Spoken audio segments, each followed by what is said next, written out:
So welcome everyone. I'm Maya Palmer, Head of Content at Global Corporate Venturing, and the moderator and host today of this webinar, which is one of our series of Next Wave webinars, where we look at CVC topics, well, corporate venture more broadly. And today we're looking at a facet of corporate venture building. So building companies from scratch. Within large organizations. Sometimes those ideas come from within the company. Sometimes it's an external idea, but it comes in to be grown more intensively within the corporation. And to discuss this, I have a really august and incredibly varied panel because we have three speakers who are really coming at this from very different approaches, which I think will make this a really fruitful discussion. So Axel Denise from Bosch Business Innovations is really running a very focused corporate venture building organization with a big commitment of money recently from Bosch for this. It's put a lot of thought into how to construct this to become a really efficient unit. And obviously Bosch has a lot of other venture operations, including an investment arm. And so, really interesting questions about how a big corporation like that puts all of these pieces together and how Axel's particular part of that kind of will operate. Jim Adler from Toyota Ventures. So Toyota Ventures, not conventionally someone that you'd think of as a front and center a venture builder. A lot of really interesting investments in some Silicon Valley startups like Joby, but recently did spin out something or helped spin out a company, Walden Robotics, from Toyota Labs. So it is clearly something that does happen, that this, Jim's CVC team will have participation in. And I'm really curious to hear about kind of how that works. Plus also some of the really hands-on work that Jim is doing with the investments that they're making and those portfolio startups and how there's kind of quite a hands-on approach to them beginning to build the scale for them. And last but not least, Ralph Wilson from Arup Ventures. So again, experts in the built environment are Arup, and they take it again, just a really interesting, very hands-on approach with investments. So I think it's fair to say, Ralph, that there has been venture building, building ideas that have originated from within Arup, but maybe more recently migrating more towards investment, but there's still just this very hands-on nature of kind of putting in the Arup expertise, sweat equity, maybe sometimes even IP, to help those companies scale. So different approaches done at different, in slightly different industries and contexts. So I think a lot to discuss there. I'm just going to quickly see if we can set the scene for venture building in general. And I'm just going to take a couple of moments to show you a few charts from the venture building survey that we ran for the first time last year. And it was really interesting. This was an attempt by us to try to just take the temperature of what companies generally are doing when it comes to venture building. And one thing that we found that was really interesting is that, it really isn't a either or, it's a both. So about a third of companies that have a corporate venture investment unit will also have some kind of venture building function.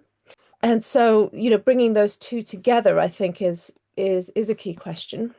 So how are they organized within those broader venture umbrellas? Again, just over a third of them were operating as part of a sort of corporate venture unit.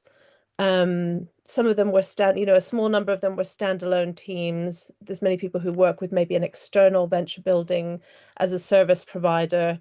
Some of them have it's very separate and it doesn't sit actually with the corporate venture unit at all. And then there's a certain number of people, doing this. There's no formal team. There's no real process. I think it's fair to say it's quite ad hoc. So a variety of approaches, but it was interesting to see that, again, the largest number were integrated into a general corporate venture organization.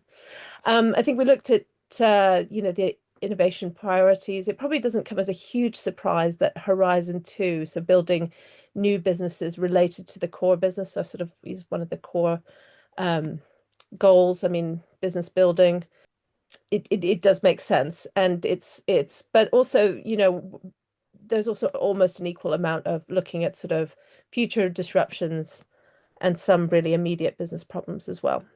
Who do corporate venture building teams report to? A majority of them report to the CEO.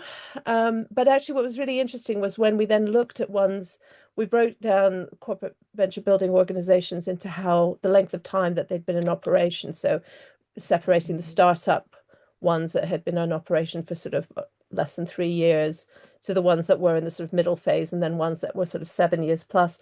And you begin to notice that the longer established ones, they really stop reporting really to the CEO. So they stop being the CEO's pet project and they become much more integrated into one of the other operations here. So that was a sort of interesting trend. And then this was one of the slides that I found most interesting was that, what are the common outcomes? And actually what we found was that a vast majority of corporate ventures that are not destined to spin out as independent companies. Only about 25% sort of would go off to be spun out. And majority of people who we asked, they were either going to be integrated back into the parent company, part of a business unit, maybe a new business unit on its own. Some of them would spin out but retain, majority ownership.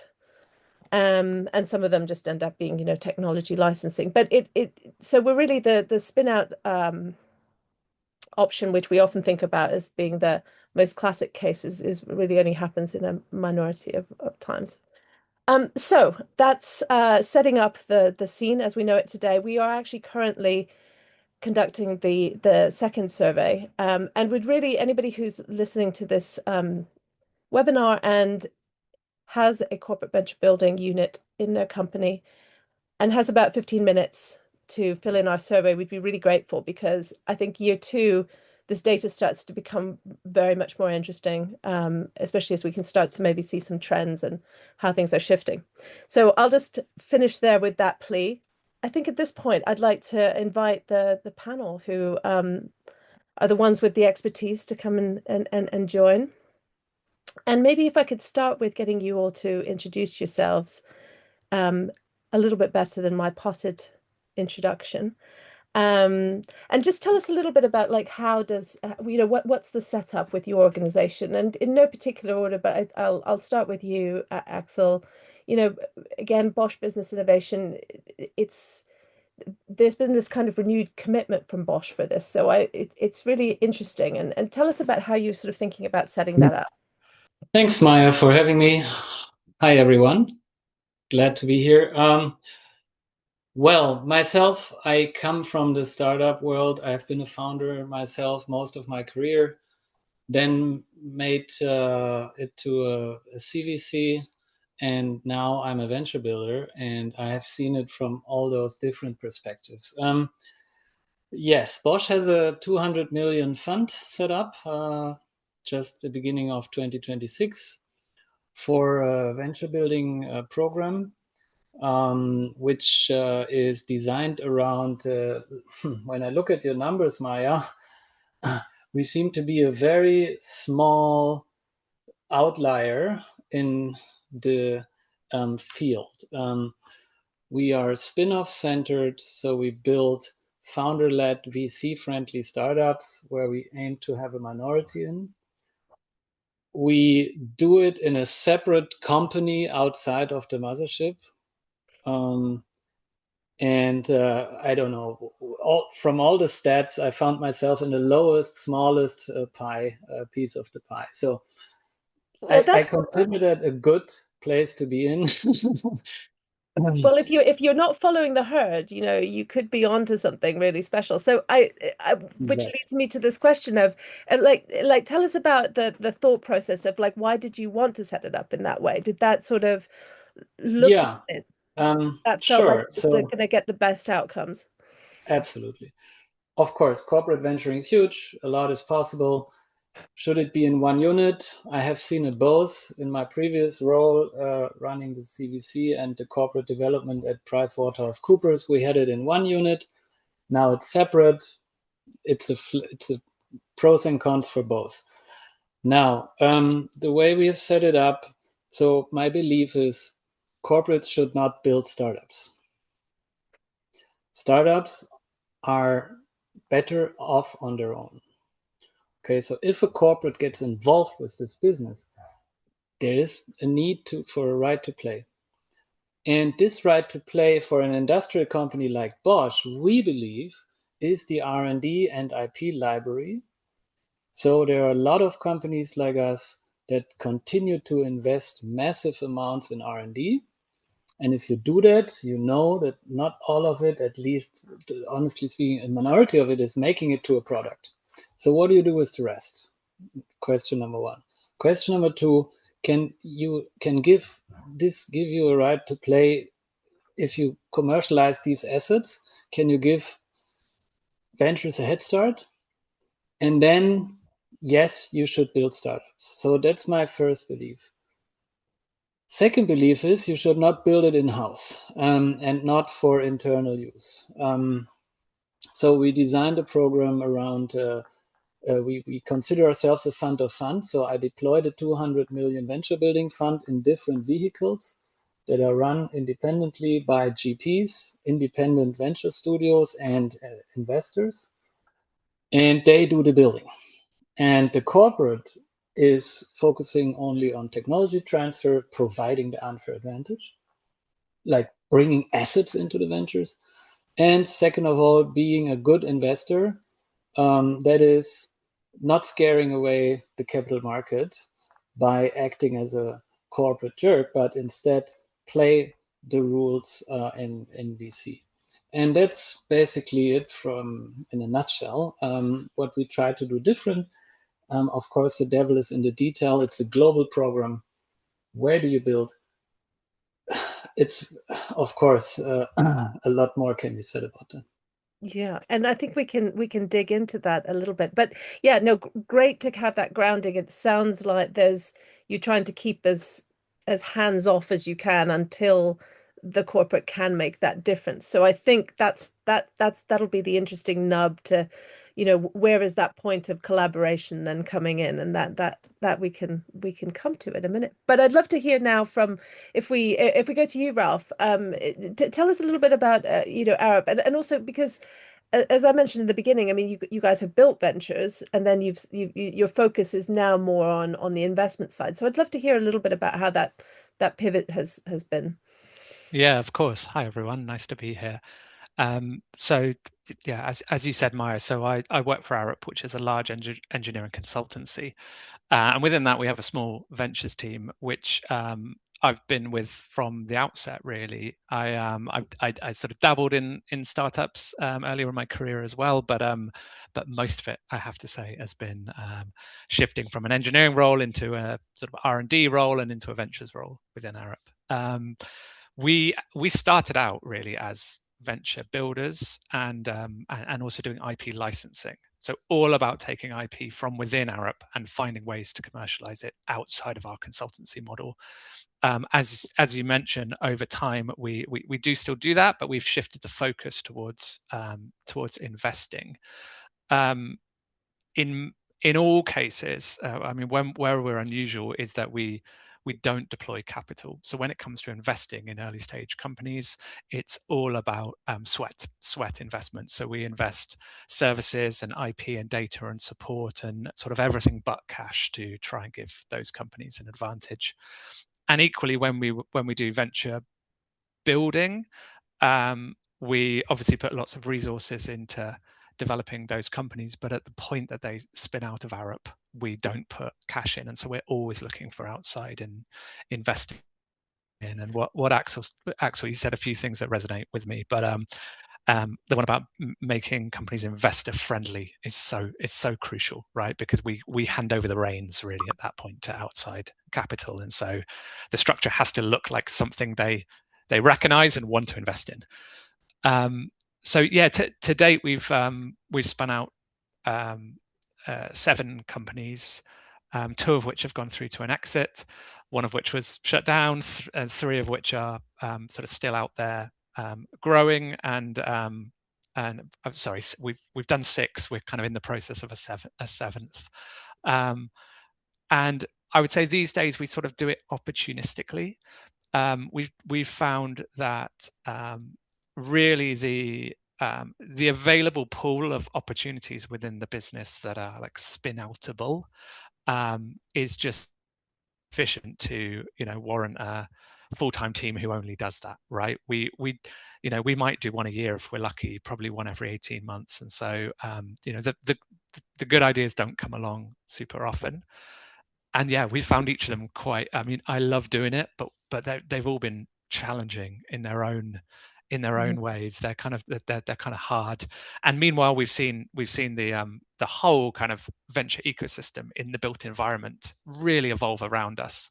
And so I think add all those reasons together, and that's why we've shifted focus towards investing. But we certainly still build our own ventures when we And can.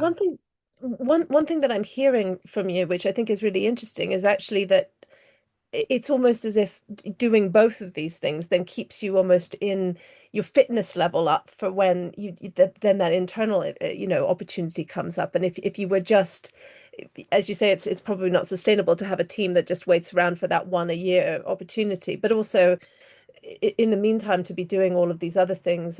I get the feeling that that kind of adds to it, and that is a good segue actually to bringing Jim in, because I think this is something that I think you've noted, certainly when we were talking before this call, about how it's bringing that CVC sensibility into those cases where there is a sort of internal spin out. And but maybe you could just tell us a little bit about the Toyota Ventures, setup and how it works. Sure. Well, also thank you for having me and these great folks that are really engaged in quite challenging work. And I think they're just a little bit about me and Toyota Ventures. So I started also as an engineer, launching rockets for what's now Lockheed Martin on the electrical engineering team, and loved the work, but the big company was difficult. Did 25 years of startups, founding them and operating them. Last company was a data analytics company that we sold to Microsoft. It was backed by Sequoia, and then I found myself at Toyota really to rest before my next startup, and then got wind that Toyota was looking to found smart money venture capital fund in the Valley. And having, similar to Axel, having been on the other side of selling startup equity for most of my career and really buying none of it as an institutional investor, I was kind of shocked when they asked me to run this thing. But calibration to startups is the most important thing. Understand the differences between a big company and a startup, and they are markedly different. So our approach is that first principle is you can't centrally plan innovation. I think corporates often try to do that. Toyota is a very humble organization, and so our view is, well, since 1948, when venture capital first fundamentally began, unless you go back to Queen Elizabeth and the funding of Columbus's venture. In the modern days, there is a formula that has been painstakingly figured out of how startups are funded and grow. And we wanted to connect into that. And the best way to do that, the proven way to do that, is to be an institutional investor and be financially aligned with our startups. We are a separate company, subsidiary of Toyota Research Institute, which Maya, you mentioned, we'll talk about maybe a little bit later. And we're now 7 funds or 6 funds and 800 million under management, 110 companies now in the portfolio, early stage investing. And it is about calibrating to the startup environment and that ecosystem, and then trying to figure out how best to bring those lessons back to the corporate venturing teams. Toyota has 2 missions: to make ever better cars, which I think we're all familiar with Toyota's automobiles on the road. But the other is a mission that Akio Toyoda, as CEO, gave us in 2018 that said we need to transform to a mobility company beyond cars. And everyone scratched their head and really didn't know what that meant. And we on the venture side had a pretty good idea what it meant. It meant how do you leverage our strengths in engineering, design, manufacturing, distribution, finance, top 10 consumer brand into the next 100 years of Toyota's success. And we think it may be found in the experiments that startups are running in the marketplace. And now the next question is, okay, once you learn those lessons, how do you uh, capture that value for the company? And there's a few examples I'm sure we'll talk about. Yeah. And I'm going to pause there just a moment to run a couple of public service announcements. One is we're going to run a little poll, just 5 questions for anybody who's on here. So if you've got time while you're listening to this, just I would love to know where people are in terms of their corporate venture building journey. And then secondly, if you have questions, please use the Q&A function that you'll see at the bottom of your screen. I'm sure everybody's really familiar with Zoom webinars, but do ask us questions and then we'll try to get to those, as we go a little bit further on this. So don't be shy. I wonder whether I could just stay with you for a moment, Jim, because Will, was sort of really intrigued, this kind of beyond cars mission, and then obviously you've invested in a lot of companies, but I just because it's quite topical and it happened recently, but then there was that robotics company that came out of Toyota's own innovation labs. I just wonder if you could sort of briefly describe, like, at what point then did your team get involved in that process of sort of spinning it out and getting it really market ready. Sure. So the backdrop is obviously since November 2022, when the world was hit by ChatGPT and generative AI. That technology actually was released by Google in a paper called "Attention is All You Need," and that Google didn't move as quickly as the startups, OpenAI and Anthropic. A few years later, Toyota Research Institute published a similar paper applying generative AI technology to robots in what are called large behavioral models. And we recognize, and Toyota Research folks recognize, that when that paper was released, the startups started to leverage companies using that technology. And the feeling was that Toyota was never going to be able to move quickly enough in the marketplace to keep pace. And so they came to our team and said, how might we structure something where we could keep pace? And so talked to the researchers, uh, had many discussions with Russ Drake, who was the lead principal investigator on this technology, had been an MIT professor for 20 years and a TRI lead researcher for a decade with us, and had many talks about, are you ready to be CEO of a startup? And we started to think that through, and how would Toyota participate? The feeling was, in our lessons that we've garnered watching venture investing over the last half century or so, are uh, don't try to be clever by half. Just treat it like a startup and allow. If Toyota wants to invest, great. We'll be a minority investor, as Axel you mentioned, and then bring in outside capital and look like an institutional investor on the cap table. Uh, don't try to change the formula that works. Let the company run fast. The only superpower a startup has ultimately is speed. And there's two kinds of errors you will make in your life. You will fail at attempts and you will regret not taking advantage of opportunities. Those are the only two errors, type 1 and type 2 errors. Corporates are very averse of type 1 errors. They don't want to try and fail because when you try and fail, everyone sees it.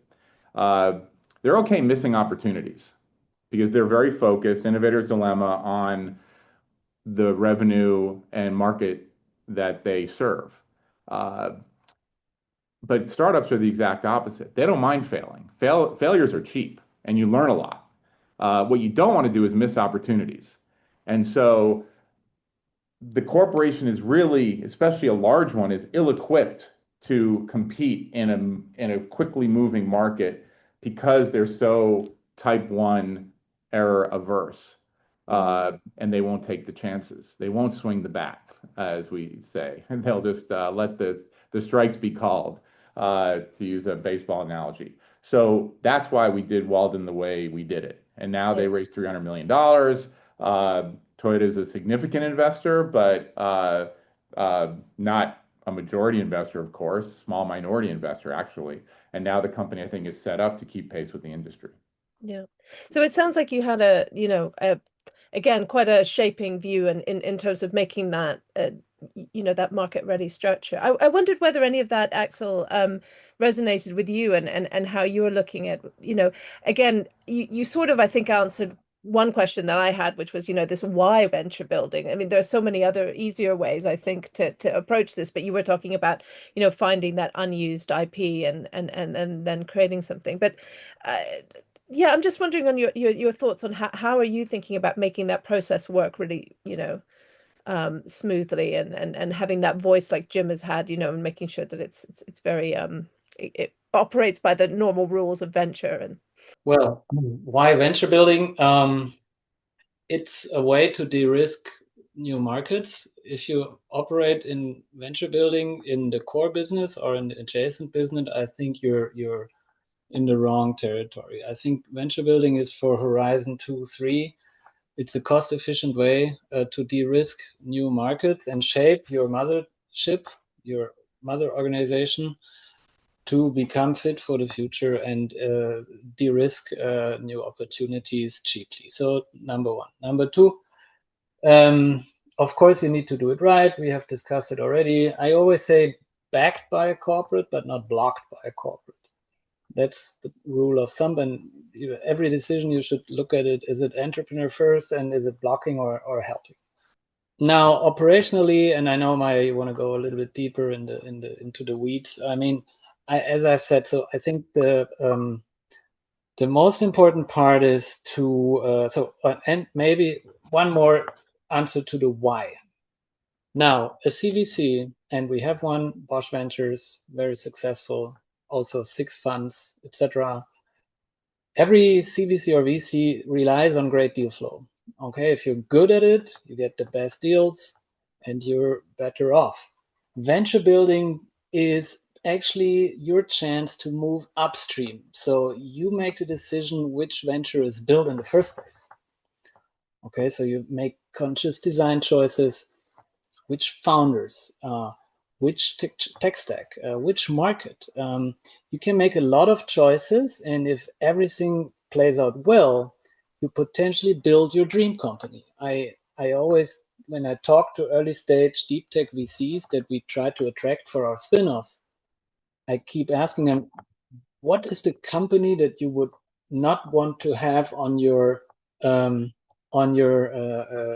fuck up list in 10 years, like that you would have wished you would have invested? So describe this company and we can talk about if we can build it together.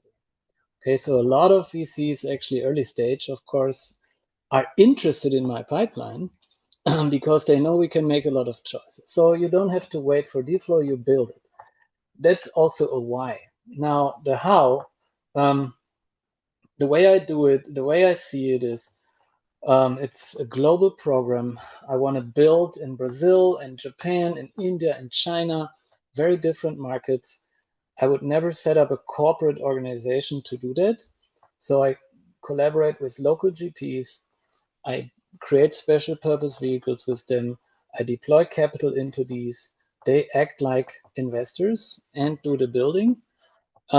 So as I said, I think have it off balance sheet, have another line of defense. Being a subsidiary as a venture builder is great, but still most corporate rules apply. So I basically set up another line of defense outside with these special purpose vehicles that can have the speed that Jim is talking about. This is very important. Now, there's a lot more to it, but I think the main idea is to go back to what you as a corporate can really do very well. And that is, in this case, in my case, it's a technology company. So provide the best technology and provide the best experts, like Ralph is doing as well. Like, we see a lot of founders coming to us when they want to build hard tech. They come asking us not only what do you have on the shelf, like what IP do you have? And Bosch has a lot of it. It's the largest IP library in Europe. Like every 20 minutes, a new patent is filed. And they also come and ask, how can I design for cost to manufacturing? Like, how can I industrialize? So they come to us, even scale ups come, because there comes a point in deep tech or hard tech where the pilot doesn't cut it and the industrialization has to start. And so there's also later in the life cycle of a startup things that corporates can help with. And so it's not only, of course, the technology in the beginning, but it's also the scaling, etc. later.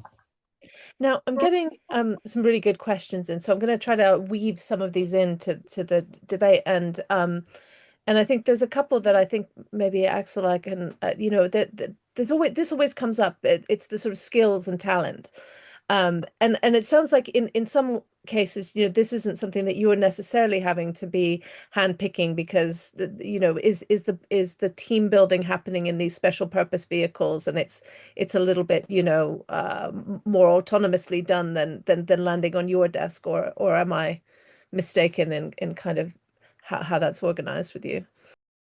Yeah. So there's, what's the name of the guy? Bill Joy.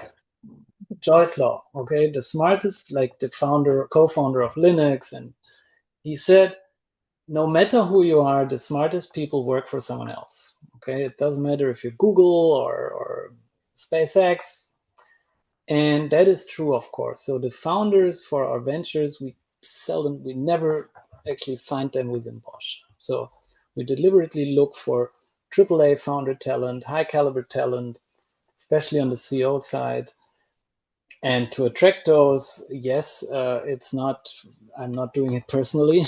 we we work with this ecosystem. So I told you we're not a closed shop. It's an ecosystem first approach to attract those founders, which is difficult when you start out because Bosch is not necessarily known as an entrepreneurial hotbed or magnet for founder talent. So there's a lot of explanation and education and evangelism needed, to be honest, at the moment to get there.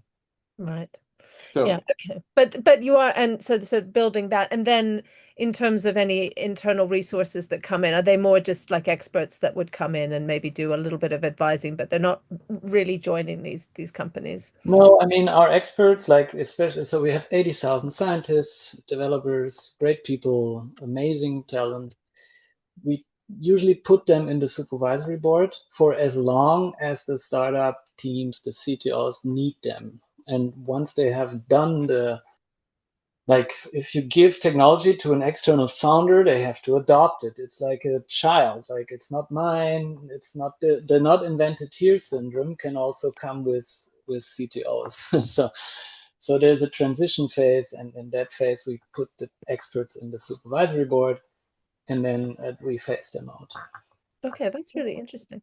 And how does it work with you, Ralph, to go to you? I mean, just in terms of, again, this sort of talent question, because you've got your internal experts again, working really closely. What happens with the businesses particular that might spin out? I mean, how do they get staffed, and how do you sort of manage that? Yeah, I think I resonate with quite a bit of what Axel said there, but we do it differently. I mean, in our case, we because we're not these days running a program, right, where we're actually building things from scratch. What we're actually doing is cherry picking interesting opportunities that are kind of already nascent somewhere within the business. Have kind of been taken to a point, and then we're taken to the next point that they're ready to spin out, and kind of managing that whole process. And so they do come with inventors, for want of a better word, or a kind of team that's working on them. The bit I fully agree with is I would be very nervous about spinning out a company entirely with its team entirely comprised of ex-internal staff. We always bring in some people from the outside as well, but typically it's been a mix, right? So I guess you could kind of imagine often the CTO or possibly the COO type character has come from within the business because they deeply understand the technology and the area it's operating in. Generally, the CEO has been brought in from outside because, I agree with Joy's law, but also, and I often think like if there's someone who really has those kind of entrepreneurial chops to drive a startup, they wouldn't have been at Arup in the first place, probably, right? They wouldn't have spent the last few years in a large corporate. So it's typically a mix of people that we have at the outset.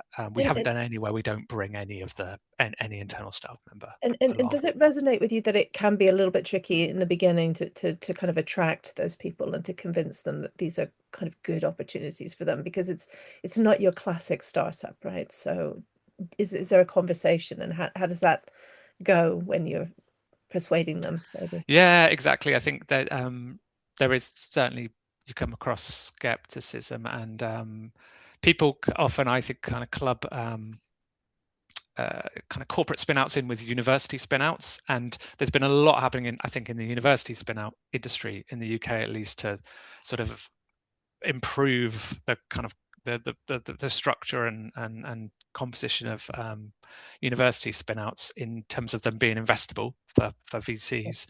But they a lot of time they have a pretty bad rep, and I think we kind of get lumped in with that sometimes as well.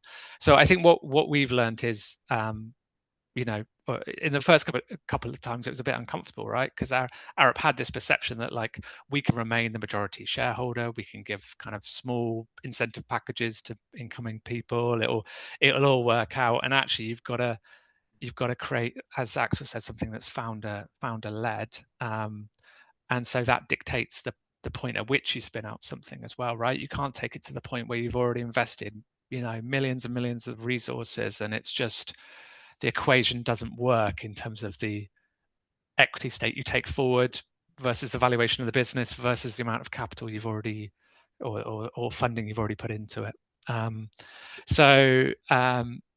But equally, I think the people we've spoken to are excited often to be taking on a business that's got the backing of a corporate that's already been developed to a certain point. That's attractive for a founder as well, right?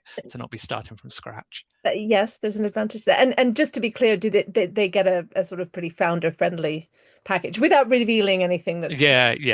but it's in line with what they might expect in other similar scenarios. Yeah, exactly. So I think exactly if you looked at the kind of post spin out cap table, it wouldn't it would look pretty standard. Yeah. And we're getting lots of really good questions, by the way. And I think where the point you've taken us to tease us up for these really meaty ones. This is also the other one that always comes up. And I'm gonna put you in the hot seat on this, Jim. How do you create that win-win scenario for the company and the startup in the sort of spin out conversation? And again, because sometimes, and especially when maybe the spin outs happen less frequently, there's often that conversation of, wait, what, we're not going to own a majority of this, but we put all of this money in. I'm just wondering, have you found some good ways to have that conversation at Toyota? Well, I think that there is always opportunities when you engage. One thing that I think, kind of teeing off the last question and how it applies to this one, what is talent? Everyone has this, most have the skills and capabilities. Do they have the attitude? Do they have the risk appetite? Uh, and what we have found is, uh, well, first you have to find great startups, and that's why we have taken the be an institutional VC, try to be a top tier venture capital firm, period, because that attracts the founders. Success begets success. Now you're connected to the best venture teams. And then the question is, how do you what role does the corporation have in those? Whether it's a spin out or it's a startup collaboration, doesn't really matter. Uh, uh, Two examples. One is, and you mentioned Joby early on. We made that investment in 2017. Uh, the company was nascent. I would never bring a Toyota executive to such a messy startup where the lab was a mess, the manufacturing floor was a mess, and Toyota maniacally and correctly equates cleanliness with safety. And the Joby factory circa 2017 was very entrepreneurial, I'll say. 2 years later, it was incredibly professional. And we connected then top Toyota executives in manufacturing uh, to the company, and they loved it. And uh, Toyota Motor Corp in Japan led the Series C. Company went public. Uh, Subsequently, committed $500 million more to the company and announced a joint venture where we will capture some of the economics of building airplanes now. So Toyota, like Carroll famously said, if you don't know where you're going, any road will take you there. So where do we want to go as a corporation? We want to deliver on that Beyond Cars mission, which means revenue growth. That's the leading indicator for us. It's not profitability. That's a trailing indicator. Toyota always will find profit, but there's no profit without revenue. So our job is to start ringing the cash register uh, in cooperation with the startup. We're doing something very similar as we did in air mobility with Joby, with space mobility uh, with Apex and some of our other Apex Space and some of our other space investments, where we have found a team, and there are some teams at Toyota that are incredibly entrepreneurial. They have the risk appetite. Turns out our racing team uh, is incredibly entrepreneurial, very vertically integrated, moves incredibly fast, and is now, and this was an article in Fortune that recently came out that is building space components for the space industry. And so here we are, Toyota, a 100-year-old automotive company, is now finding a role that leverages our strength into the space industry. Uh, that wouldn't happen with the side of the Toyota that makes 10 million vehicles a year. But it very much was a great match for a very fast-moving startup in Apex Space and our racing team that has to win races every weekend and is incredibly vertically integrated. So it's really all about culture. And I kind of bifurcated into two buckets. There's the first gear culture, which is very high torque but very low momentum, low sales and no profits. That's the world of the startup, but pivot very well. Then there's the fifth gear, and of course, I'm obligated to use automotive metaphors. Fifth gear uh, teams are high sales, high profits, high market share, going down the road at 60 miles an hour, and they don't want to turn the wheel very much. Because if you turn the wheel too much, you'll flip the car and cause a lot of damage and hurt a lot of people. So there is the conservatism is understandable and necessary. But when you're doing corporate venturing, the opposite is true. The volumes are low, the cost of failure is low. Of course, safety is always a priority, no matter what stage you're in. But the cost of failure, the monetary cost of failure, is much more manageable. And the trick here is, and we have had the most success marrying the risk appetite of the business unit with the maturity level of the startup. In the case of our racing team, they have a very high tolerance for risk. And so they're very well equipped to connect with startups. Many teams at Toyota do not. They have a very low tolerance for risk. And when you try to match those impedances, it's kind of a lot of sparks and a lot of friction. And it sounds like the overall argument that, for Toyota in general is look at the revenue growth. I mean, that's the argument for kind of why you then Yeah. might back these things, might spin something out, even if it's just you still only have a minority stake in it, but look at the revenue growth that's creating a new business, and that. Yeah, like what's success? I mean, at some point, we are working for companies that are looking for business opportunities. And I sometimes worry, and there is a power law here where a very few of the opportunities will actually yield Mm. significant business progress, but motion is not progress. And Mhm. I sometimes I think we get seduced into, hey, there's motion here, Yeah. that must be good. It's necessary, but it's not sufficient. Yeah. I'd love to hear how that resonates with you, Axel. I mean, how do you, again, how did you sort of sell the idea again to Bosch that it's, I mean, I think, you said that this is IP that probably wouldn't otherwise be, creating revenue growth for them. So it's worth doing something with that. But I just wonder how did that conversation go, to say, look, you have to be able to allow me to take this hands-off position. Did you talk to them about what the relationship would then look like later with those spin outs, when they become independent and successful? Yeah. So first of all, I agree. There must be a story and an equity story and a revenue story and a payback and return story. So first of all, one important aspect of it is if you do venture building, and I truly believe that we should get rid of these silos, and I have something to say about that in a minute and maybe provoke a little bit. You should act if you're in it like if you're a VC. So so what I'm saying is you need a carry system and a financial incentivization and a risk taking within your unit too.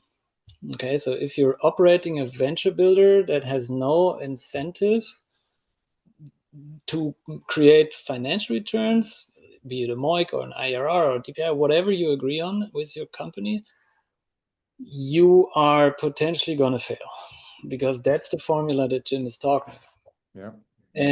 within the operation. So this is important. Second, you have to have a strategic mandate for venture building. Financial mandate cannot be the leading one, or I mean, it can, but I have no experience with that. I don't know if it would work. So I am incentivized in a dual fashion. I have a financial metric at the end of the fund life to meet, and I have one strategic metric to meet as well. And if both compound, the incentive is even better. Okay, so you have to align incentives with the founders, with the VCs, with your own team, with everyone. And that means the venture builder has to have aligned incentives as well. So this is important. And aligning on these metrics that you want to have in 8 years, in our fund life is 8 years, is the art and the science. And it would look different for every company, I would assume. So, for example, we treat returns equal, if it be profits or dividends or financial gains from exits or license royalties. So we all count them, as value creation and value capturing equally, and each of them are equally desirable. Okay, but that's again up to you and your company and your stakeholders to define. The point that I want to make is if you do it and you're successful, you potentially create your next business unit without having to buy it later in an expensive M&A or so you get in early, you have low valuations, smaller tickets, it's a numbers game, but at the end you're very deeply integrated with companies later. That is what I call success. And I give you an example. So there's this robotics company in Germany, it's called Neura. So they have raised a $1.5 billion round months ago, which is the largest fundraising round for a robotics company in general. So the way we look at it is that in that stage of a company, that we want to build these ourselves, and then we want to be deeply integrated with them. So it's like the AI infra game in the US. So for neurorobotics, we have invested into them, and also we buy their robots, and also we manufacture all their robots, and also we provide components, and also they buy robotic assets that we are not using to influence and better their roadmap. So this is the kind of deep integration between startups or scale-ups and corporates that is possible in deep tech and hard tech. And we want to build these opportunities early. And that's what I call success on so many levels. And it's hard to describe as a rule. Everybody has to figure that out themselves. And what was your provocation for this? Was that the incentives piece that Yeah, no, what I mean is if you have these deep integrations, who's running it? Is it the CVC? Is it the venture builder? Is it the IP department? So what I'm saying is creating value in venturing as a corporate, we have to rethink it. We cannot solve it in silos. So this is why I love this webinar, because it's asking the right questions. How can we collaborate together more instead of trying to look at what differentiates us? CVC, venture building, we all have the same goal: build amazing companies. And we should be better at aligning our incentives to get there. and And how do you, yeah, go for it. I think that cannot be overstated. I think you trust people who want the same things you want. And if some folks are financially incented and others are politically incented or incented by other corporate KPIs, perhaps, and which lends itself to maybe misaligned timelines, then you don't know who to trust. And what happens is everything just slows down. And people are looking for credit. They're looking uh, because that's their incentive, because they want to get promoted. They're not necessarily aligned with the financial success of the effort, and that's ultimately why in a startup, everyone in that boardroom needs to be pulling in the same direction and therefore have all the incentives. And I think those of us have been on the other side of the table with corporate investors, which I have several times in my career. I didn't know what they wanted, and it changed all the time. And they didn't want success for my company. They wanted some corporate success metric that was often misaligned with mine. And Mm. so it was just ineffective at best and destructive at worst. Yeah. There's kind of a punchy question here, and I'd wonder how you'd all answer this. Do you all ever feel like you made investment mistakes because your starting filter is strategic? Now, I mean, you've talked a lot about, actually being very financially aligned. So I'm going to guess that you guys would say, no, that's not a problem. But I am wondering whether, do you feel that it ever comes in where it's challenging? I'll do a very quick answer because I know we're almost out of time. I've always said that we need to be financial first because that's what you can diligence first, and that's how you can kick out bad ideas quickly, which is what venture does. Strategic comes second, and if bankruptcy is not strategic. So if you can meet the financial strength metric, the strategic alignment will follow.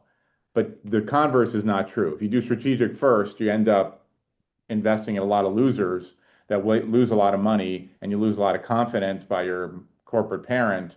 And that's the most common way that these efforts die. Yeah. Ralph, it looks like you've got thoughts as well. Yeah, I think for us, it's I mean, I agree with that, right? That you don't want to be making bad financial investments, and that's that's a quick way to look at them. For us, I think because we as a team are very embedded in the main business, and we're very reliant on the main business. Like everything we do draws on their expertise. It's really crucial that we do things that are very strategically aligned, because particularly in the early days, that's how you get buy-in. Like if the people we need to draw on around the business, frankly, they don't care so much often if like, you know, in 5-7 years time, you know, this is going to make a great return. But if they see the way that it aligns with our skills and where we want to go as a business and that kind of thing, then that, you know, especially in that the shorter term, they can kind of see it. So we used to be quite opportunistic. I said that about venture building, but with the investing as well. And that now I think, yeah, the financial side obviously hasn't gone away, but right from the outset as well, we're like, is there a really strong strategic story around this as well? Because if there isn't, we'll probably struggle to get the real buy-in from the wider business. So is it more that, you know, so you may pass on some opportunities that might be the bigger kind of returns. If you were an institutional VC, you know, those might be the ones you go after, but you go for the strategic ones because you just know that you wouldn't really be able to make the other ones work, however good that opportunity was, right? So I guess that's right. And because we're investing sweat, it kind of comes out in the wash of the discussions with the company. Like if there's no real strong strategic fit, then there's no sort of investment fit either, right? Now But if you're Horizon 2 or 3, the business doesn't know that. That's our thesis of why we need to be independent, because the business goes from quarter to quarter, maybe year to year, but we're on, in Axel's case, he said 8-year, we're on 10-year funds. Yeah. Who the hell knows where the world's going to go? And it's our job to kind of figure, or at least have sensors out there that are brain. That's why we don't let business units be required for investment, because we don't think they have the visibility and the risk appetite. And maybe we're early stage, and maybe you guys invest a little later, but early stage, these companies are stem cells. You don't know what they're going to become. Yeah. Yeah.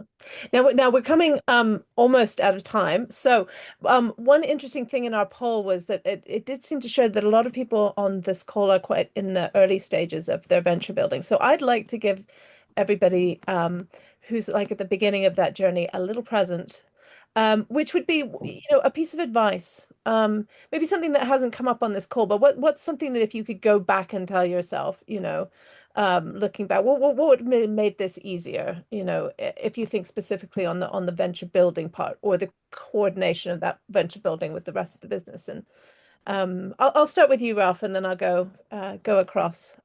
Gosh, I've good question. I mean, you asked us at the very beginning, like, why do we do venture building?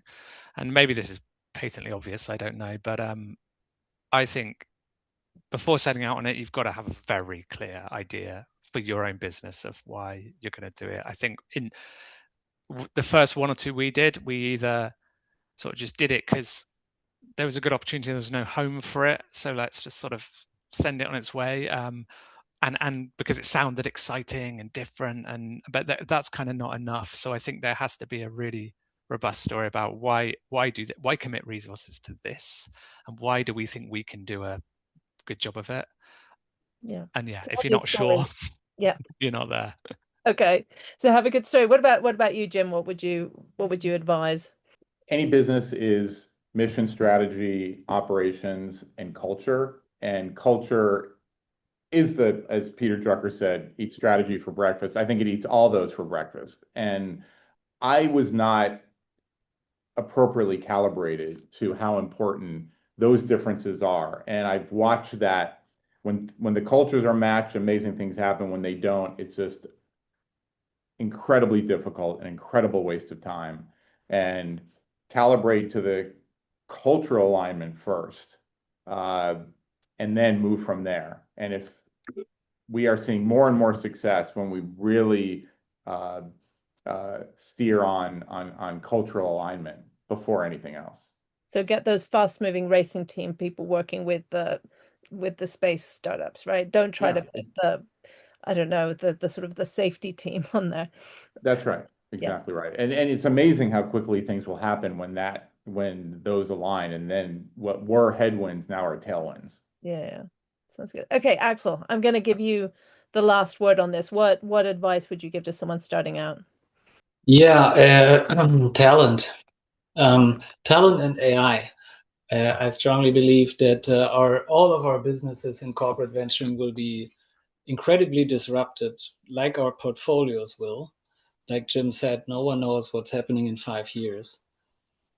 So be very keen about using AI wisely, and invest in AI at the moment, of course, and find people and attract people who are good at that. Mm.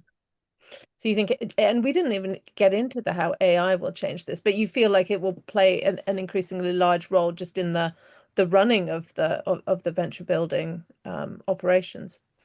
Yes, in the operations and in all investments, Mm. no matter the asset class, and as well in the portfolio companies. So the portfolios are potentially, maybe this is one of the biggest risks we're facing right now, I guess. Yeah. Okay. So AI talent. Okay. Well, I think those are our three very good thoughts to take away. So story, cultural alignment, and think about talent, especially with AI. So I hope that's been useful. I am sorry that we didn't get to all the questions. There were just too many good ones, which to me is an indicator that we'll have to have another webinar on this topic. So we will take some of those unanswered questions and see if we can turn those into something. So I want to at this point say a big thank you to the panel, and then I'm just going to share um, some final kind of housekeeping and things that are coming up. But yes, so Jim, Axel, Ralph, thank you so much for sharing the insights, the expertise, and speaking kind of candidly about your journey. And so, yes, we really value that. And so just as a kind of final thought, I'm going to put this QR code in front of you again, just momentarily. So if you would like to take part, we're going to bring out that report hopefully in September, giving you a little update on what's happening with venture building trends globally. And then we have our next webinar next month. September 16th is one that's coming from the GCV Institute, which is our professional training arm. And they've been doing a really interesting series, which is really looking at the challenges that corporate venture teams face when they're in different stages of their development. So we did one a couple of months ago about the really early starting stages. What do you need to do to make it beyond that first 3 years? That can be often teams don't go beyond that milestone. So how do you make it beyond 3 years? This one is going to be about that middle section, the expansion phase. So how do you scale up? You've started to get some good results. You've had a few wins, but then there's this sort of moment of now what? What are we bringing to the company, and how are we really kind of making an impact, and a lot of those questions. So I think that is going to be a really interesting and valuable one. And then just as a sort of final thought, we have a lot of in-person events that are also coming up. So if you're interested in connecting in with the CVC community around the world, we have CVC in Brazil. We have the LPGP Summit where we connect LPs with up and coming GPs. We've got the Asia Congress happening in Tokyo, and really a lot of ways to connect. So do check out all our courses. Everything's on the Global Corporate Venturing website. You can always find details there. But on that note, thank you everyone for joining us. Do come again next month for the next one.